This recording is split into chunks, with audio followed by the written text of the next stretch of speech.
Man, I'm talking about me and Free State of Jones. Come on, man, you sang all my shit and you won't sing that right there. That's for Gerald only. Man, you Billy Paul just died. Come on. Oh, that's true. That's respect. true. That's for Gerald. Much respect. All right, man. Well, you know what? Here's the thing. Cut that bitch Oh, off. shit. I didn't mean to play that. Didn't even have it on that. Oh, hey, man. There they are. Hey, Showed up we squad. were just talking about you, sir. Of course you were. How? What are you talking about? How you doing, man? No, we said nothing but good things. Oh, I can tell Danielle is lit up right now. He coming here with a bottle of wine. Yeah, what were y'all doing before you got here? Yeah. Oh, Jesus. Oh, hell, don't give that to her, man. She like a gremlin. She gonna multiply too. It's gonna be more crazy chicks over there. Snookies start coming on, piling out. Oh, y'all, see, I told y'all about being late to class. I'm about to give a history lesson right here. That's right. Y'all, it's a good thing. I was about to lock the door. Y'all about to miss out on this good knowledge right here. And Danielle, you need to learn about slavery. Oh, yeah. Yeah, you do. Yeah, you chain black men up every weekend. You might as well learn something about them. Now, here's the thing. We're talking about the Free State of Jones right here. And God damn it. Would you stop that? I mean, Why? it's on the screen that it's supposed to be on. What? Look, watch this. Oh, fuck you. Oh, to hell with you, computer. Anyway, man, I'm talking about this guy right here, Newton Knight. And back in 1863, he was a Mississippi farmer, but he worked as a nurse during the Civil War. Sure. I mean, he was a medic. You go like, oh, you're a nurse. It's like, look, ammunition, everything is flying at me. I got no gun, and I'm out here rescuing people who are hurt. Yeah, and keep fucking with me. I'm going to make that, when I saw your leg off, I'm going to make it extra painful for you. But he said, look, I'm doing a service to my people right here, but also I'm out here fighting for rich white folks, man. Yeah, I don't own no slaves. Yeah, they got that 20 Negro rule that if you own 20 black people, then you don't have to fight. You're clear. You're free. He's like, I ain't got no Negroes. You know, I'm out here like fighting their war. Ain't nothing changed, man. It's the same thing, fighting for politicians and rich people. He says, you know what? I've seen enough death out here. I had somebody very close to me die. I'm out, man. I'm done with this shit. And when he leaves, he's a deserter. He finds that he can hide out with a few people out in the swamp. When the war ends and the Confederacy is defeated, he says, you know something? We're no longer outlaws. We're no longer being hunted, but we can fight for our freedom. We can fight to get back what the army took from us. We're going to form this Free State of Jones right here. Well, we ain't going to form it. We're going to kill some people and take it. We're going to take the shit the old-fashioned way. I take what I want. The cool thing about this movie is that, first of all, the casting is amazing. Let me say some good things about this. The casting is amazing. Newton Knight looks just like Matthew McConaughey. Crazy Matthew McConaughey. And it's funny because when you watch him in the movie, Matthew McConaughey is one of my favorite actors for doing the same shit that he always does. Yeah, I mean, he's always kind of Matthew McConaughey with, slightly different shades. But he always is able to command the screen. And he's a movie star. He's a straight up movie star by full definition. Or he might be asking for $1 on the corner one day looking like this. What I love about it, this is directed by Gary Ross. Gary Ross did The Hunger Games, Pleasantville. He also did Seabiscuit. He's doing these quiet movies that a lot of people, maybe the audiences don't like them, but critics always love them. Hunger Game being the biggest exception right here. But what he did with this is that he comes in, he says, you know something? I got my big budget stuff out the way with Hunger Games. I want to make something here that is paying respect to the history. I don't want to make something that's big in Hollywood. I don't want to make a big action film. Django. I don't want, especially nothing like that. Mm-hmm. I ain't doing no Quentin Tarantino shit when I'm making up history. Not only that, this character, Newton Knight, he's the only one who says, like, I don't own any Negroes. You guys own Negroes? He could have said niggers. Totally could have said niggers. Chose not to. No, there's plenty of times he said niggas, but we're going to get into that in a little while. But he just writes it down. he was thinking it half the time. Look, he's calling you a nigga right now, Mark. Look at him. Who's the niggas on the other side of the screen? But it's actually kind of unrealistic for him to say Negroes, to be honest. Yeah. But I appreciate what the filmmaker was going for. African American. Yeah, right. But the thing with the movie is that he wants to make something that pays respect to history. So he doesn't try to trivialize it by making some big, based on a true story action Hollywood film. And with this, it starts out kind of like that because it's a Civil War. Sure. Today, it's trendy to show violence in the Civil War. With the Civil War, you got, they're going to show you people's faces blowing out. They're going to show you limbs missing. The opening, the beginning with them showing a Civil War battle, it was very Game of Thrones. Oh, yeah. They were like, the camera is not flinching away. When people got shot in the face is gone. Yeah, but with this is that, what's cool here is that even with those action scenes that we see, there's no music playing. No. There's no theatrics going on. It's not romanticized. No, and what is going on here is that they want to center on the hardship and the I guess the cruelty of this war, what these people have to go through. They want to show you just how it is in everyday. This is reality for these people, and they're showing you this to a point where these people are dealing with it to where it's just they're not even horrified anymore. To the point where even if you were a hardcore Marine and you say like, man, you never desert. You look at this, you go like, well, maybe that one I would have ran away. No, especially the way they show people fighting in this. Like the way they fight battles. Oh yeah, in this. those old school British rules of engagement. Line up. Yeah. This is the dumbest way of fighting I've ever seen. Where they just if they put you on the front, they must not like you, man. Exactly. Because you're the first one to go. With people, you remember how they fight with people just line up and they just there to catch bullets. It's almost like if you're the worst soldier, they put you in the front so they can just, save the best soldiers for That's what they last. talked about. Yeah, you pissed off your commanding officer. He put you on the front line. Did they have the little drummer out there? Yeah. Oh, yeah. Oh my God. Somehow everybody misses that drummer. Well, he was in the back. He was good. You have Matthew McConaughey's nephew. His nephew's name is Daniel. It's played by Jacob Laughlin. And this has one of the most realistic and heartfelt death scenes, man. He's one of the kids from Mud too, right? Yeah. Like McConaughey's just bringing him along. Like, look, if I do something, you gonna do it with me. I got you. Yeah. You remind me of me. But Smoke this. let's get naked and play some bongos. But this when his nephew dies, it's really heartbreaking because it doesn't have to happen, and he has to realize real quick, like there's so much death around me that no one's gonna pay attention to my nephew. The best that I can do for him is just lay his ass down and let him go as calmly as I can make it for him. Scared. I know you. But you love God and God loves you. You understand? Jesus loves you, son. You're not dying. You're not dying. You're not dying. You're not dying.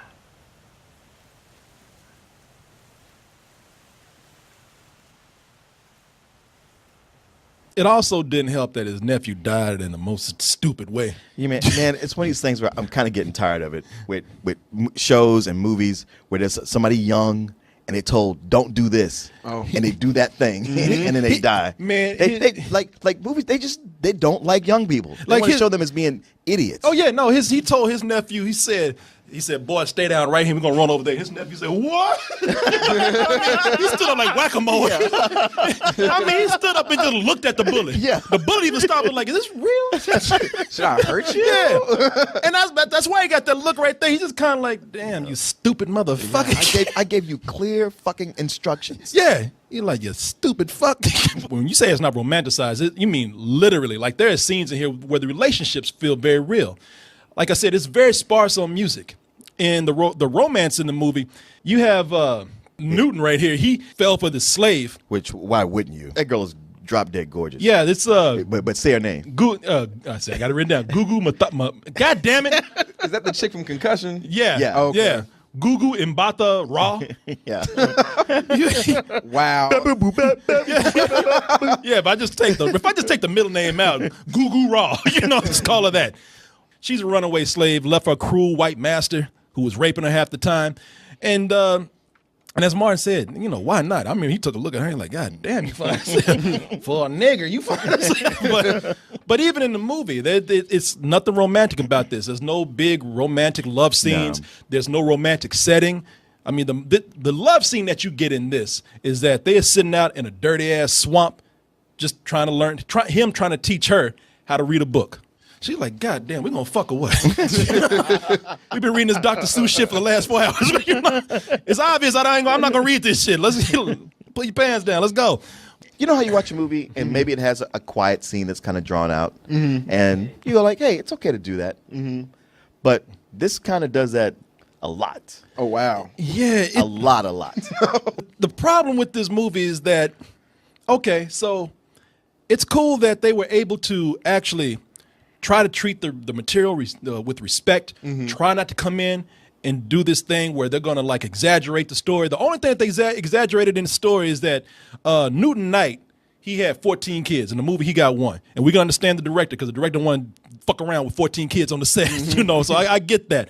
That's about the most exaggeration you get. But once the Confederacy is defeated and once they form the Free State of Jones, then they free to just walk away from this goddamn script. Oh, wow. I mean, this is one of the most incohesive, that is a word, Martin, right? Yeah. It is one of the most incohesive movies I have ever seen. I mean, it's almost like the editor did not give a fuck about this. Well, to me, the problem is that it's like it's a biopic, but it's also kind of like a history miniseries.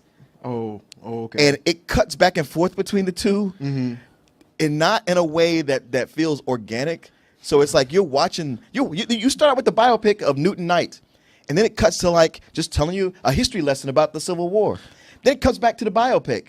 Then I'll talk about the Reformation. Yeah, it goes back and forth then between it's a whole history lot of Klan. shit. I mean, it covers way too much ground. Basically, this is somewhere there's a 5-hour cut of this movie. it's a miniseries. There's a 5-hour cut of this movie that should be played on PBS I tell you, it and sounds not like a you're theater. just switching between History Channel and PBS It when you're does. watching. Yeah, It does. It does. It's a 5-hour cut of this, and Hollywood said, you know, you ain't playing that shit here. Now you cut about 3 hours out of it, Right. 3.5 even, and then you know we might have something right here. And that's the problem. That's the conflict here is that I don't want a big Hollywood movie with this either. But there are chunks missing from this. It's like reading a textbook. I mean, it stops and really gives you a history lesson to the point where you even reading like the note cards on the screen for it. Yeah, you are. It's an odd duck. The span of it is too long. Like, and the thing is, the things that are good about it, you really do like. And like, there's up to a point where you're like, hey man, this was solid. It's like, oh, but we got another hour to go.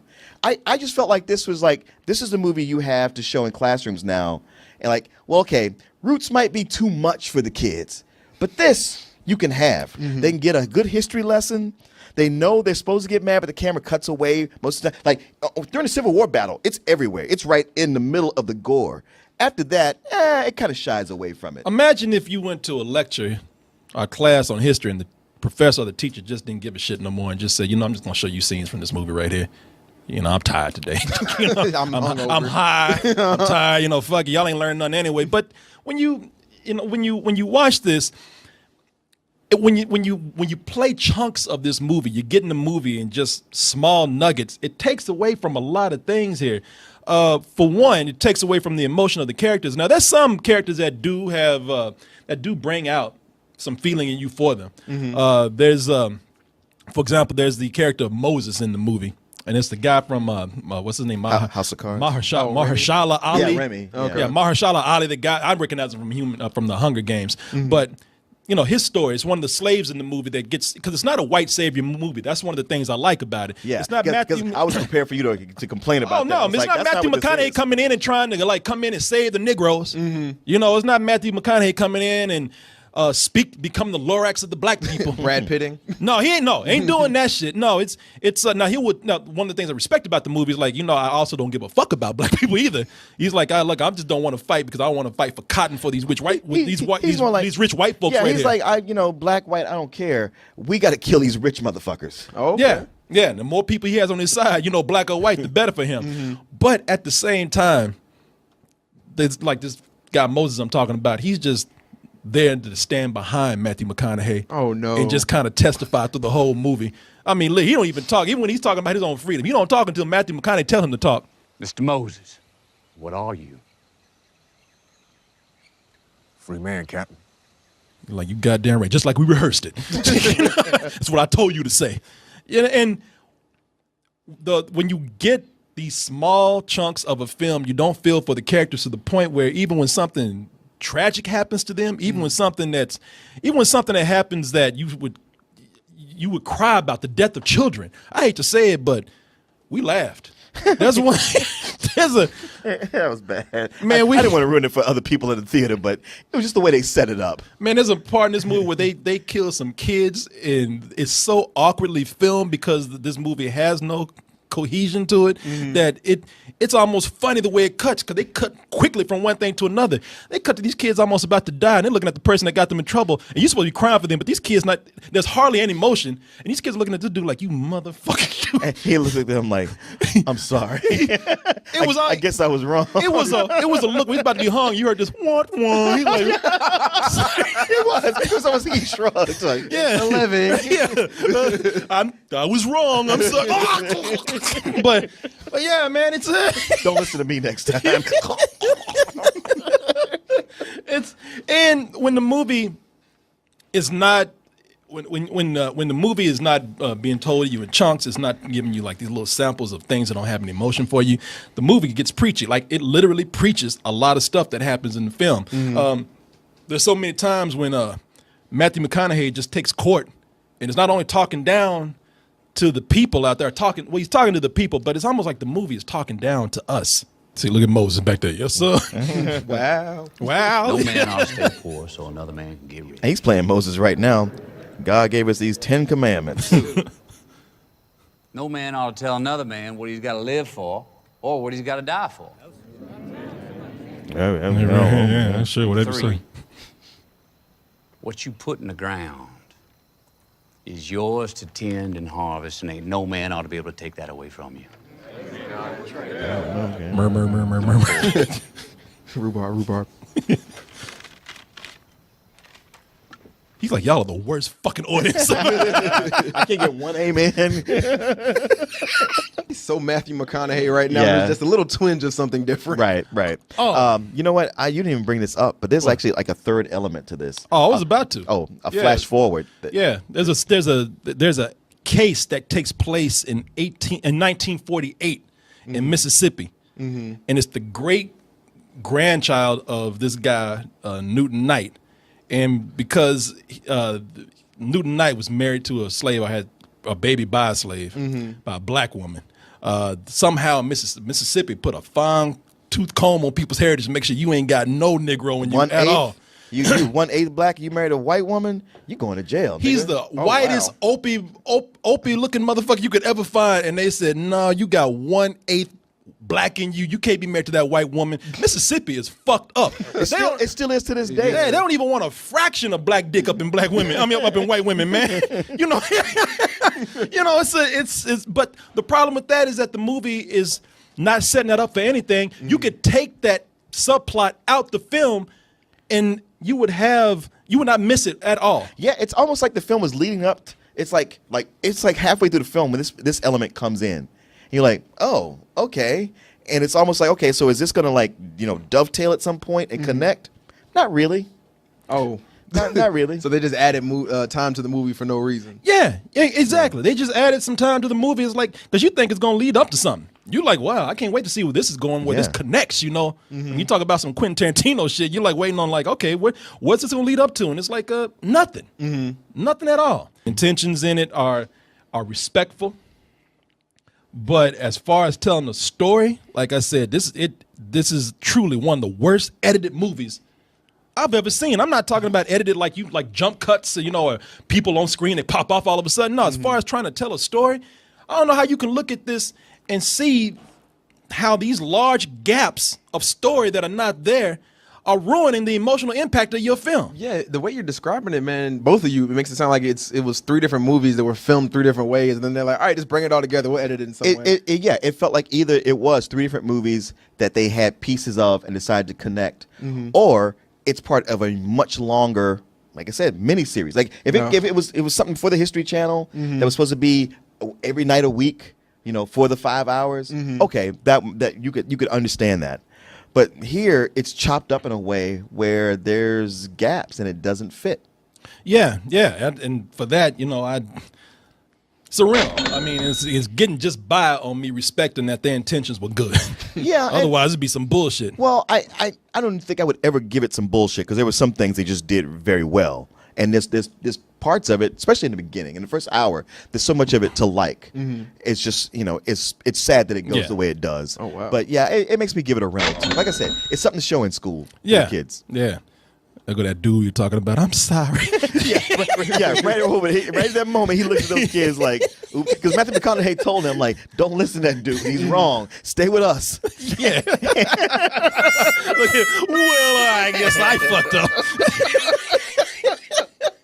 You can't see. Look at those kids' heads right there. They all looking at him. He can't even look at them in the eye. Right. They're like, you motherfucker, you. Boy, he couldn't wait for them to pull that rope on his neck right there. Hurry up. Y'all looking at me. Come here.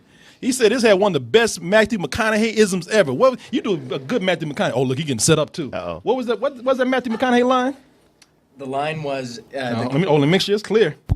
There you go. What was that line? The guy came up to him and he said, my son, did he at least... He died with honor? And Matthew McConaughey says, nah. He just died.